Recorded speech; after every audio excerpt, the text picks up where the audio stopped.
players arrive in Elvar, known as the City of the Moons. As they're walking the streets, the fighter sees a familiar face, someone from the past. During their pursuit, the wizard goes deeply ill. After several failed restoration spells and medicine checks, the players begin to ask around for a healer. After being told about a healer house, players rush the wizard there in hopes of getting them help. When they get to the healer's house, it turns out that healer is an old friend of the fighter, the person he noticed earlier.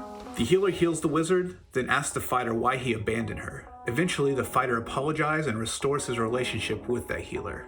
When asked why the wizard fell sick, the healer explains that the city is known as the City of the Moons because it possesses the power of the moons, which hurts people with magical abilities. Players leave the town so that the wizard no longer gets sick, noting their experience and a new knowledge to possibly leverage later in the campaign. Hey y'all, and welcome to another video in the series where I go through some ways to outline your own D&D campaign.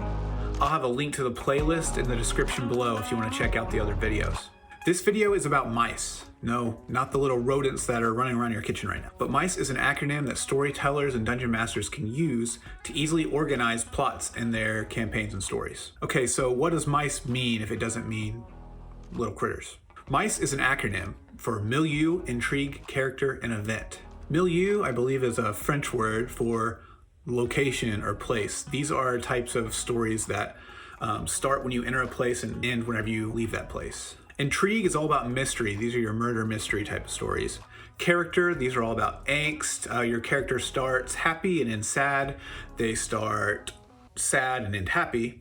And then of course, there are event stories. These are your apocalypse movies. These types of stories start when the status quo of your world has changed, and it ends whenever that status quo is restored. Now, I said world there, I didn't really mean the whole world. I meant like maybe your main character's world or a certain situation. All right, so let's dive deeper into each of these examples. Okay, milieu or location-based stories. These are types of stories that start when you enter a location and end when you leave that location. Most typical D&D campaigns, this is like entering a dungeon. In the example I gave at the beginning of this video, our location is this town. And of course, the story ended when the players left that town. Some pretty good examples in movies, I would say, is definitely Wizard of Oz. The story began when Dorothy entered Oz, and it really ended whenever she left Oz. And again, dungeons are a great way to example this. Your players go into a dungeon, they find entrance to a dungeon, they go through a bunch of trials and tribulations, then they get out of the dungeon or they die. The thing to remember about location-based is your characters are trying to get out of the location that they're in, typically. This gets us into something called a try-fail cycle. Your characters try to do something to get out or progress their way out, and it fails. In doing this, you want to try to remember yes, but, no, and. So maybe the rogue picks the lock, yes, but there is a mimic on the other side. They fight the mimic. Do they kill it? No, and there's a swarm of zombies coming towards them. So you can see you can keep stacking this yes and no buts until finally you want to let them out. The more yes, buts, no, ands in this story thread, the more dramatic and crazy it'll get. All right, the next thing is intrigue. These are like murder mysteries.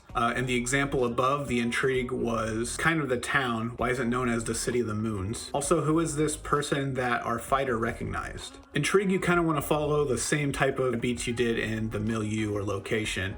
Kind of a yes, but, no, and. You figure one thing out, but there's a whole other twist, or something bad happens and something gets a little worse. So that's something to keep in your toolbox whenever you're designing story arcs in your campaign. Next is character. Character arc in the example before was kind of the fighter. There wasn't really a character arc in the example I gave before. Maybe to use an example from a movie, I'll use Wizard of Oz again. At the beginning of the movie, Dorothy is saying she wants to get out of that small town that she's in. Where at the end of the story, she realizes, oh, she wants to be nowhere but home. So usually character stories, especially in a D&D setting, wrap the whole story. So your players made a character at the very beginning of the campaign.